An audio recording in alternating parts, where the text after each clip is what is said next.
العلم نور العلم نور العلم Bismillahirrahmanirrahim. Bienvenue dans la leçon numéro 3 de l'essentiel du sarf. Donc dans cette leçon, nous allons voir, dans cette leçon et dans les 6 prochaines leçons, nous allons parler du ism, d'accord, du nom et de ses différentes catégories. Alors, les types de ism, les types de nom, d'accord. Il existe 3 types de noms, d'accord. Le premier, c'est le masdar. Le masdar. Un mot racine à partir duquel d'autres mots sont dérivés. Il donne le sens d'une action sans aucun temps. Par exemple, nasrun, aider. D'accord, aider, il n'y a pas de temps passé, présent, futur. D'accord. En français, il correspond souvent à un mot finissant par ER ou ION, aider, protection. D'accord, le masdar. Donc c'est un mot racine à partir duquel d'autres mots sont dérivés. D'accord, ça c'est la base, disons, du mot. Il donne le sens d'une action sans aucun temps. D'accord.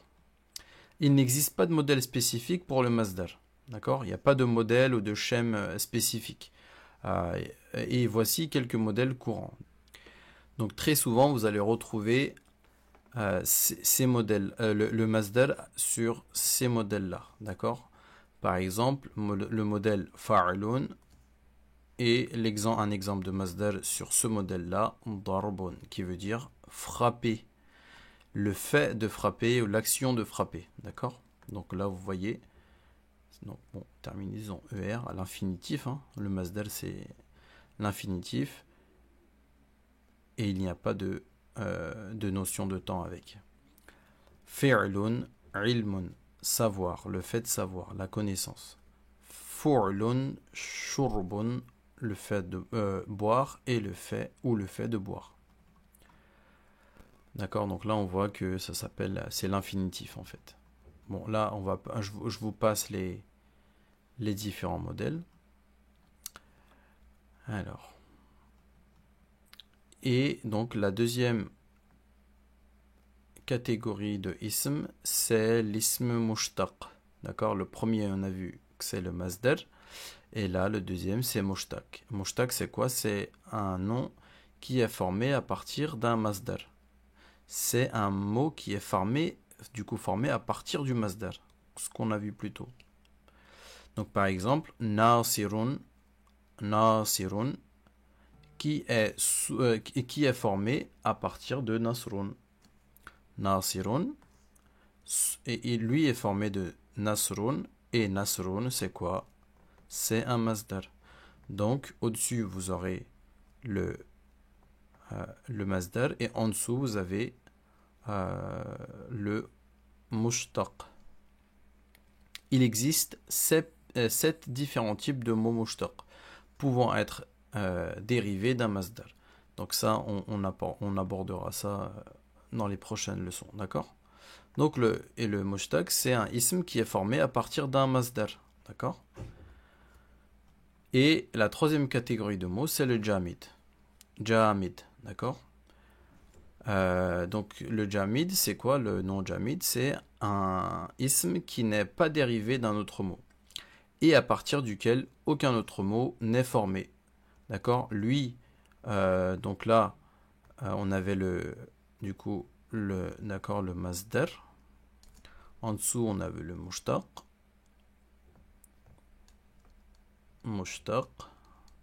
Et là, on a en dessous le jamid. Alors, le masdar, lui, n'est formé de rien, hein, d'accord? Lui n'est formé de rien au-dessus, mais en dessous, il y a des mots qui découlent.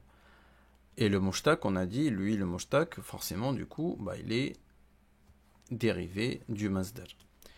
Mais le jamid, on voit quoi? Qu'il n'est pas dérivé d'un autre mot, d'accord? Il ne découle pas d'autres mots, d'accord?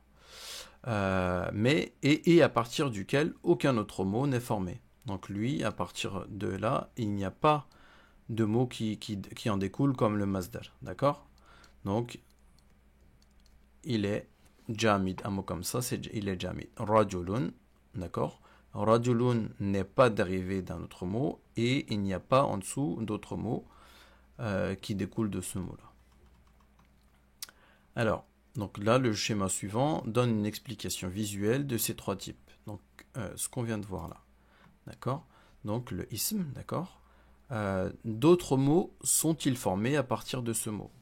Si oui, d'accord, alors c'est un masdar, d'accord? Et sinon, alors la question c'est, ce mot est-il dérivé d'un autre mot, d'accord?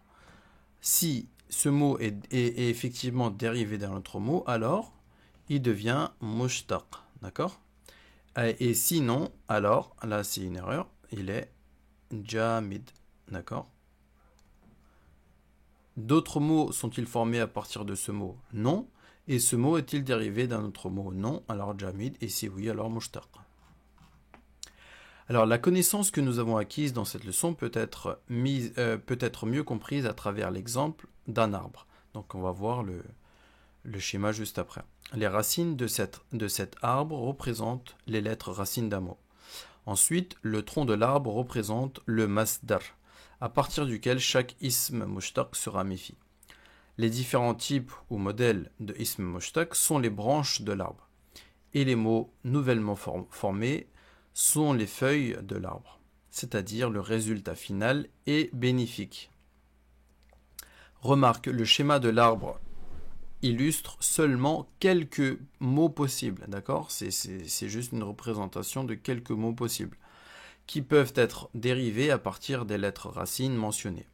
Il n'est pas exhaustif, c'est-à-dire qu'il ne contient pas tous les mots possibles, mais seulement quelques exemples parmi d'autres. À ce stade, il n'est pas nécessaire de te concentrer sur le sens des mots donnés, ni sur les règles de leur formation. D'accord? Tout cela viendra plus tard. L'objectif ici est simplement d'éveiller ton intérêt pour ce qui t'attend. Donc là, on voit, d'accord? Alors, je vais dézoomer. On voit le mot, les lettres racines rahima, comme on avait vu plus tôt. Rahima, d'accord? Le masdar, c'est rahmatun. Ça, c'est le masdar, d'accord? Comme on avait vu plus haut, c'est le masdar. Donc, rahmatun n'est formé à partir de rien, mais au-dessus, d'accord, vous voyez, il y a des mots qui en découlent, d'accord? Vous avez là différents modèles sur ce masdar-là. Vous avez af'alun, donc arhamun, d'accord? Ça c'est un modèle, et ça quand on applique en changeant les lettres racines comme on avait vu dans la première leçon, ça donne af'alu, ça donne arhamu avec ces lettres-là. Fa'lanu, ça donne quoi? Ça donne rahmanu. Fa'ilun, ça donne rahimun. Maf'ulun donne marhumun. Fa'ilun donne rahimun. D'accord? Il y a juste à changer les lettres racines. On ne change pas les lettres supplémentaires ni les voyelles courtes. Et puis, ça donne ce résultat-là. Donc, voici pour la leçon numéro 3. Je vous retrouve pour la prochaine leçon, Inch'Allah. أقول قولي هذا واستغفر الله لي ولكم ولسائر المسلمين.